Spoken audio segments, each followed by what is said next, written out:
Peter Schiff, an expert on the economy, he forecast the financial crisis of 2008.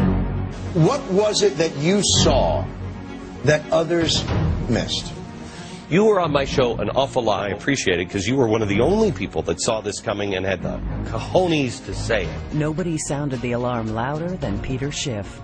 The worst is yet to come. The fundamentals are not sound. They're awful. If the fundamentals were sound, we wouldn't be having these problems. This is going to be an enormous credit crunch. The party is over for the United States. We cannot continue borrowing to live beyond our means. There's a lot of losses coming up in the future. These financials are going to get hit, and they're going to get hit hard. Don't believe when you see the stock market come down and the real estate bubble burst, all that phony wealth is going to evaporate. Why didn't anybody listen? Well, the financials, as I keep saying, are just super bargains. I particularly like Merrill Lynch. Look, stay away from the financials. They're toxic. Not only didn't anybody listen to him, a lot of people actually laughed at him. People can't sell their house. The inventories are exploding all over the country. Houses are on the market for 6 months a year. There's no bidders. The prices are going to fall through the floor. These stimulus checks aren't going to change it. Who's laughing? Okay, well, you know... I am. At you. Yeah. But you're just way off base. There is nothing out there that tells us we're going to have a nice slowdown, but it's not going to be a All right, let me ask you this. You have been mocked on all of these financial shows going back to 2005. Oh, my gosh. You sort of saw this coming. You may know him from YouTube fame as videos of Peter Schiff calling the market's collapse way back in 2006 have been making the rounds out there in cyberspace. Turns out he was right on the money. Now the one and only Peter Schiff has hit the fan. He saw this day coming and predicted. Subprime is a tiny, tiny blip. It's not tiny, and again, it's not just subprime. You're simply wrong about that. No, I'm not. And guess what? You're not! You're right! And the people cheer! Now Peter Schiff is running for the U.S. Senate to stop the growth of government and start growing our economy. I'm running because, like everybody else, I'm fed up with what's been going on in Washington. I'm going there to hold the other 99 senators accountable for what they've done, to do what needs to be done for the long-term health of this economy.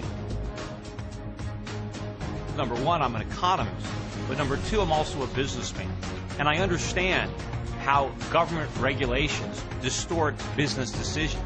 Our incumbent politicians continue to follow the advice of the same people that helped create the problem. There never would have been a housing bubble had the government not inflated it. So none of the financial crisis would have occurred. There would have been no firms to bail out had the government not created the conditions that led to all the excess speculation in the first place. But none of our elected leaders know enough about the economy or finance to understand it. So when somebody from Wall Street comes and says, you've got to bail out AIG, they don't know enough to say, no, we don't. Washington is full of one-trick ponies. And the only trick these guys know is how to spend our money. I'm running against the idea that we can spend our way out of debt, that we can create a prosperity with borrowed money, that we can grow an economy by growing government. I'm running for all the things that made this country rich in the first place. I'm running for a free market, for capitalism, for liberty, for the Constitution, for the values that help build this country. We can't spend our way into prosperity. We have to work hard, we have to roll up our sleeves, we have to save our money, and we have to produce our way out of this mess. We have to grow our way out, we have to invest our way out, but we can't do any of that if the government is siphoning off all of our resources and spending them on more government. And to me, the solutions are so simple, yet Washington refuses to adopt them. Washington is not going to listen to me unless I'm there. They're not going to invite me to their party. I have to crash it. I'm not going to Washington to be a follower. I'm going to be a leader. Every senator is going to know I'm there, and not a single one of them is going to like it. Send Peter Schiff to Washington? That town will never be the same again. Join us at SchiffForSenate.com.